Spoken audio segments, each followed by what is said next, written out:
I've spent half my life sitting on this bench, and if there is one thing that makes me want to scream into a pillow, it's a parent who views child support as a personal lottery win. Child support is for the child.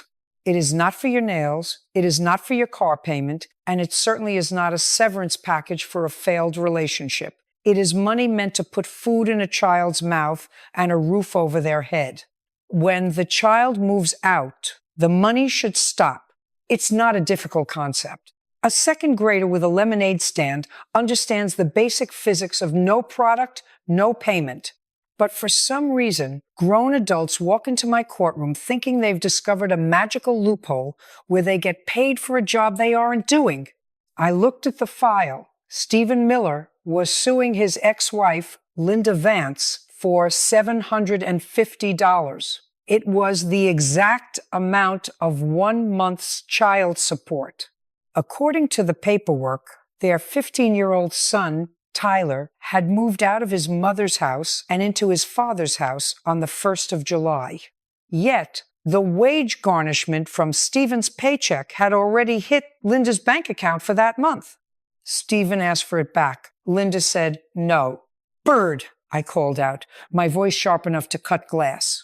Bird didn't even look up from his clipboard. "Yes, Judge, parties are sworn in. We are ready." "Let's get the nonsense started," I muttered. I walked onto the bench and looked down at them. Stephen looked exhausted, the kind of tired you get from dealing with a brick wall for 10 years. Linda, on the other hand, was wearing a very expensive-looking silk blouse and had her arms crossed like she was the one being inconvenienced.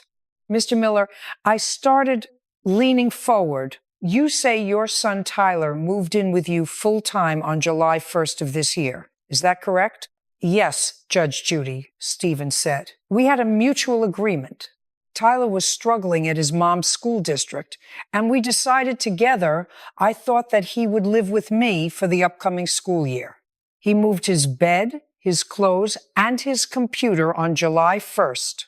And did he spend a single night at Miss Vance's house in the month of July?" "Not one, Judge." I turned my gaze to Linda. She didn't flinch. She had that "I've practiced this in the mirror" look on her face. "Miss Vance, did Tyler live with you in July?" "Technically, his legal residence was still my home," Linda said, her voice dripping with practiced calm. "The court order hadn't been modified yet. Until a judge signs a paper saying he lives with Stephen, the money belongs to the primary custodial parent. That's me." I stared at her. I didn't say anything for 5 seconds. I just let the silence sit there like a heavy weight. "Miss Vance, do you have a brain in that head, or just a collection of legal jargon you found on Google? I didn't ask you about a court order. I asked you if the boy was in your house. Was he?" "No, but nothing," I barked. "Child support is for the support of a child. If the child is eating his father's food, sleeping in his father's house, and using his father's electricity, what exactly were you supporting with that $750? Your wardrobe? Your cable bill? Tell me, did you buy Tyler a single sandwich in the month of July?" "I still had to maintain his room," Linda shouted. "I have overhead. I have a 3-bedroom apartment specifically, so he has a place to stay. Just because he isn't there for 30 days doesn't mean my rent goes down. I use that money to keep his room available for him." "His room?" I scoffed. "You aren't a Hilton, Miss Vance. You don't get to charge a vacancy fee for a child who doesn't live there. If I go on vacation for a month, I don't get to tell my boss to keep paying my salary because my office is still sitting there empty." That is the most ridiculous, self-serving piece of logic I've heard all morning, and I've already heard a man try to blame a dog for his speeding ticket. I looked back at Stephen. "Mr. Miller, did you ask her for the money back before you filed this suit?" "I did, Judge. I sent her a text on July 5th as soon as I saw the deduction from my paycheck. I told her Tyler needed new football cleats and some school supplies, and since I was the one taking him to buy them, I needed that money to cover the costs. She told me to talk to the hand. I looked at the text message printout Bird handed me. It was even worse than Stephen described. Linda had replied, "That money is legally mine until the state says otherwise." Consider it a late payment for all the times I did extra work. Don't bother me again.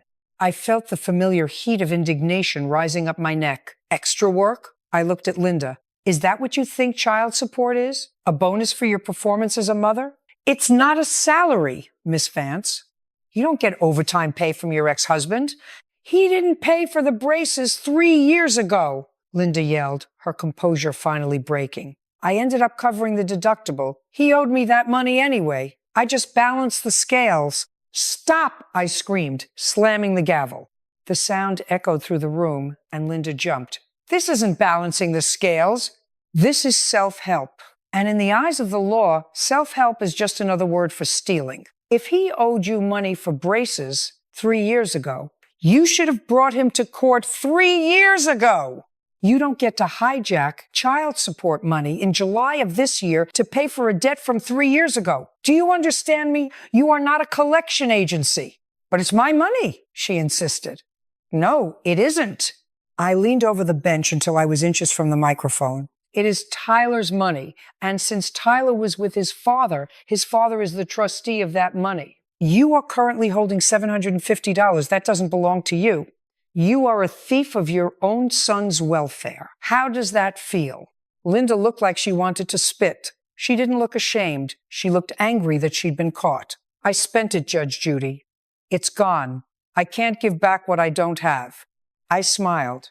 It wasn't a nice smile. Oh, you're going to give it back, Miss Vance, even if I have to have Bird follow you to the ATM and watch you count out the bills. You thought you could be cute.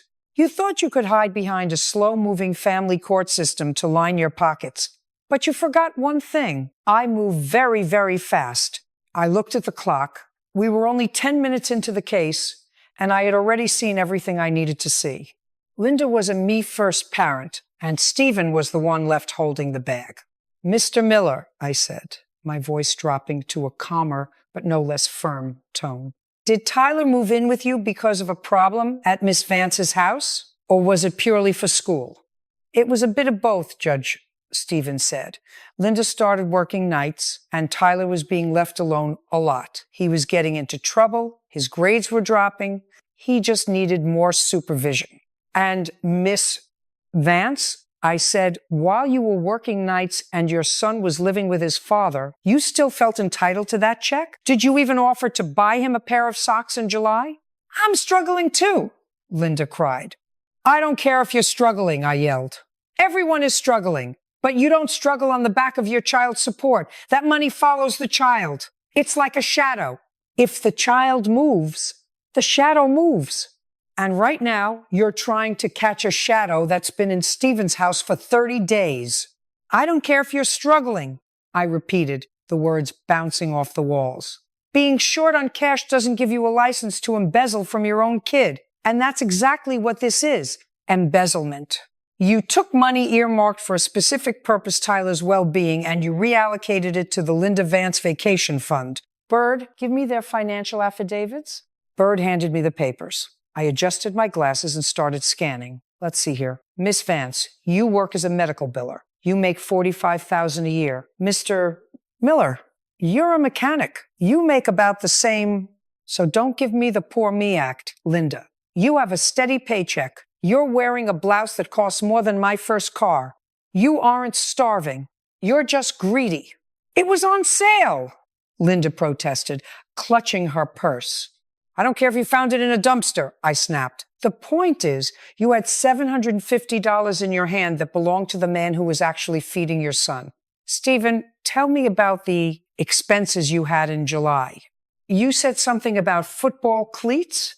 Yes, Judge Judy, Stephen said, opening his folder. Tyler is on the junior varsity team. The cleats were $120. He needed 2 new pairs of jeans because he hit a growth spurt. That was another $80. And then there's the food. A 15-year-old boy eats like a horse. My grocery bill went up by $400 the second he moved in. I was counting on that child support to help bridge the gap, but when I checked my bank statement, the money had already been sent to her via the state's disbursement unit.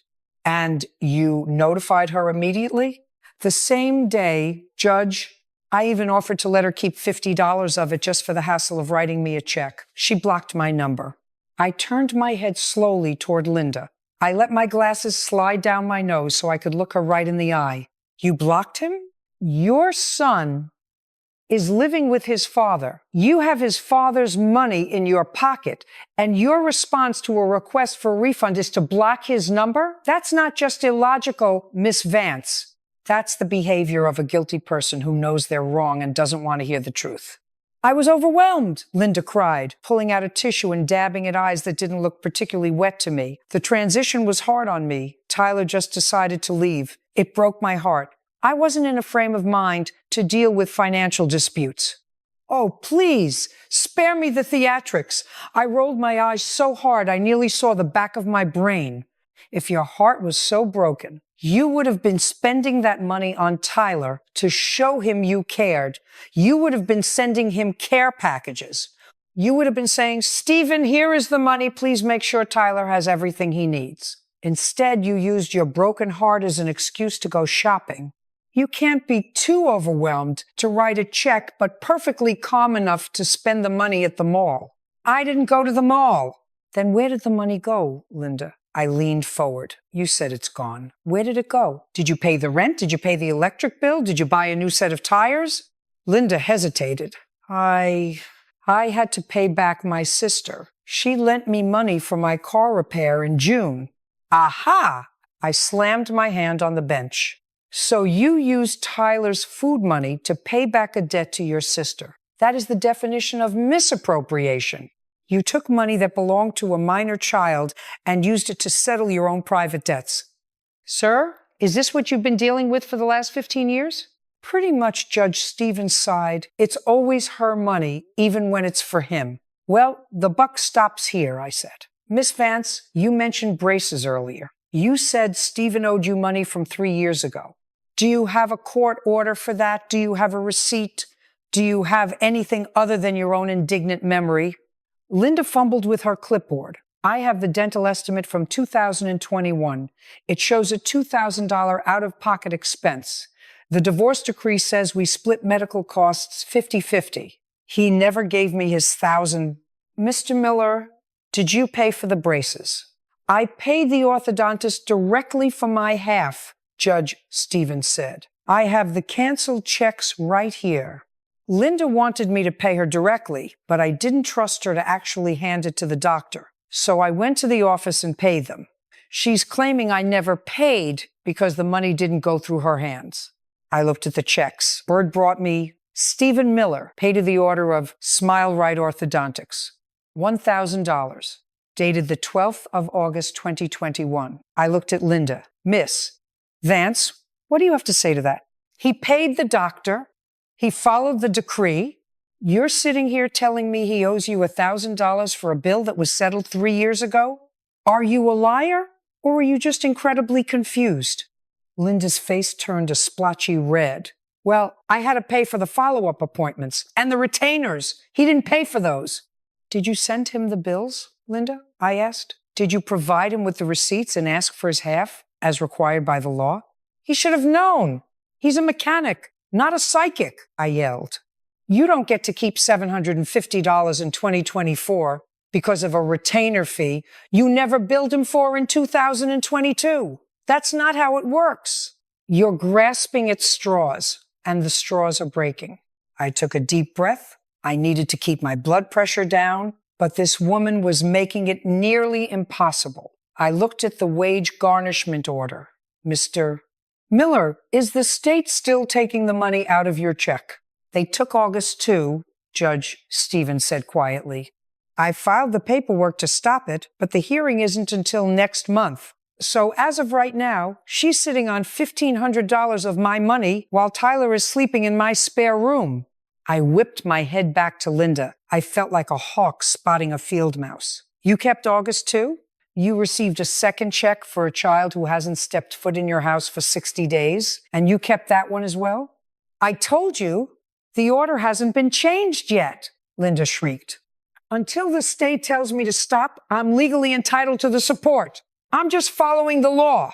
You aren't following the law. You're hiding behind its shadow. I stood up. I couldn't sit down for this. I paced the small area behind my bench. The law assumes the child is with you. When that fact changes, the moral and legal obligation to return the money begins immediately. You don't wait for a clerk in a basement to stamp a piece of paper before you decide to be a decent human being. You know the child isn't there. You know Stephen is paying for everything. To keep that money is a disgusting display of greed. I have expenses, Linda wailed. We all have expenses, I shouted back. I have expenses. Bird has expenses. But we don't pay for them by robbing our children. You are currently $1,500 in the hole, Miss Vance. And I'm going to make sure that hole gets very deep very quickly. I sat back down and picked up my pen. I looked at Stephen. Mr. Miller, you're only suing for the $750 for July. Why didn't you amend the claim for August? I didn't think I could, Judge. I filed the paperwork in late July. Well, consider it amended by me, I said. Bayard, make a note. The claim is now for $1,500. I'm not letting her walk out of here with a bonus month of Stephen's hard-earned money just because the paperwork is slow. I looked at Linda. She looked like she wanted to melt into the floorboards. Good. Now, I said, my voice dropping to a low, dangerous growl, we're going to talk about the blouse. You say you're struggling, you say you're overwhelmed, but you found the time and the money to get a fresh manicure and a designer top for your television appearance. Tell me, Linda, did you use August's child support to pay for those? That's personal. Everything in this room is personal. I slammed the gavel. Answer the question. Did you use that money for your own personal grooming? I needed to look professional for court, she stammered. You needed to be honest for court, I countered. You're a piece of work, Linda. You really are. You think your son is a paycheck. Well, the bank is closed. You're a real piece of work, Linda, I said, leaning back and letting the weight of my disgust fill the room. I've seen some cold customers in my time, but there is something particularly chilling about a mother who looks at her child's support check and sees a trip to the salon instead of a pair of cleats. Mr. Miller, I turned to Stephen. You said the boy moved in on July 1st. Did he have all his belongings? Most of them, Judge Stephen replied. But he's 15. He's growing. He needed a few things for school, and like I said, football started. He's a linebacker. He needs gear. I've been picking up extra shifts at the shop just to make sure he's taken care of, while I knew $750 was being siphoned out of my check and sent to her for a job she wasn't doing. And, Linda, I whipped my head back to the mother. You said you kept the money because the order wasn't modified. Let's talk about that. You knew Tyler was at his father's. You knew Stephen was the one paying for his food, his clothes, and his sports. Did you at any point, even once, think to yourself, maybe I should send this money back so my son can have what he needs? I was waiting for the legal process, Linda said, her voice sounding like a broken record. In the eyes of the law, I am the custodial parent. I have to protect my rights. Rights? What about your responsibilities? I barked. You don't have a right to be paid for a child you aren't housing. The law isn't a shield for you to hide behind while you pickpocket your ex-husband. It's a framework for justice. And justice says the money follows the child. If the child is at point A, the money goes to point A. If the child moves to point B, the money goes to point B. It's not a difficult geographical concept. I looked at the receipts Stephen had provided. You have a receipt here for school supplies, Mr. Miller. $85 at a big box store. Did you ask Linda to pay for half of that? I did, Judge. I sent her a photo of the receipt. She told me to use my own money because I was the one who stole him from her. Stole him? I looked at Linda. Did he leave under the cover of night in a getaway car? Or did he walk out the front door because you were working nights and he was failing his classes? He was lured by the lack of rules at his dad's, Linda shouted. Stephen lets him play video games until 2 a.m. Of course he wanted to go there. He's a teenager. He doesn't know what's good for him. Oh, stop it. I waved a hand dismissively. He was failing in your house, Linda. He's passing in Stephen's. That tells me everything I need to know about where the rules are actually being enforced. And don't tell me he was lured by video games. He was lured by the prospect of having a parent who was actually present. And while Stephen was being present, you were being paid. I turned to Bird. Bird, do we have the wage garnishment history? Bird handed me the printout. It shows the July 15th disbursement and the August 1st disbursement, Judge, both for $750, both sent directly to Miss Vance's account.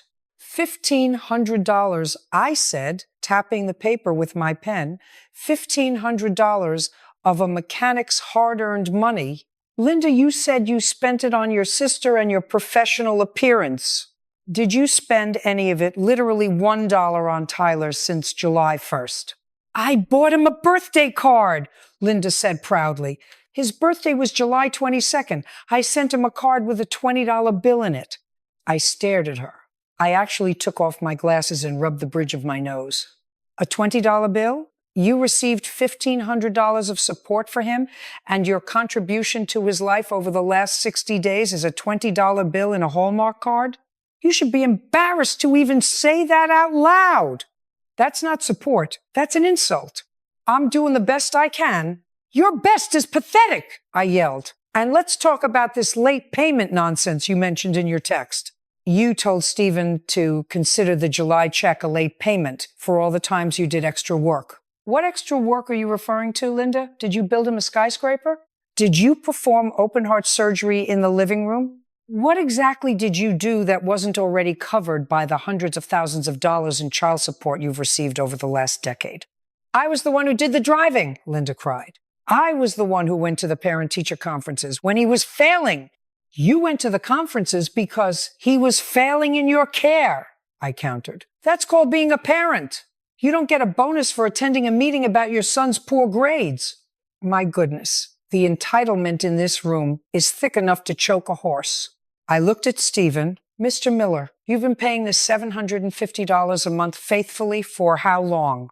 Since the divorce, Judge, 8 years. I've never missed a payment. I've never been late. Even when I was laid off for 3 months back in 2019, I used my savings to make sure she had the money on the first of the month.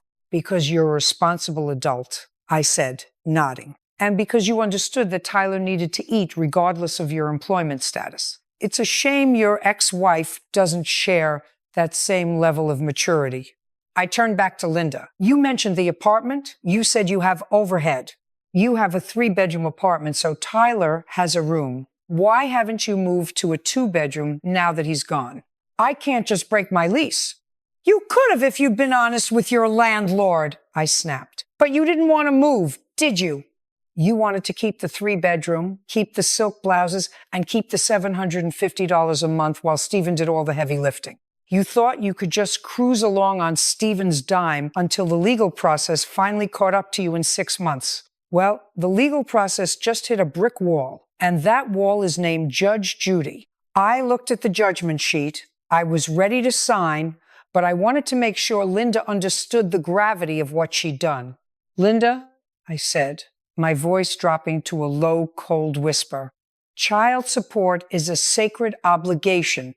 It is the law's way of ensuring that children don't suffer because their parents can't get along. When you treat that money like your own personal slush fund, you aren't just stealing from Stephen. You're stealing from Tyler. You're telling your son that your silk blouse and your sister's car repair are more important than his football cleats and his school books. Is that the message you want to send him?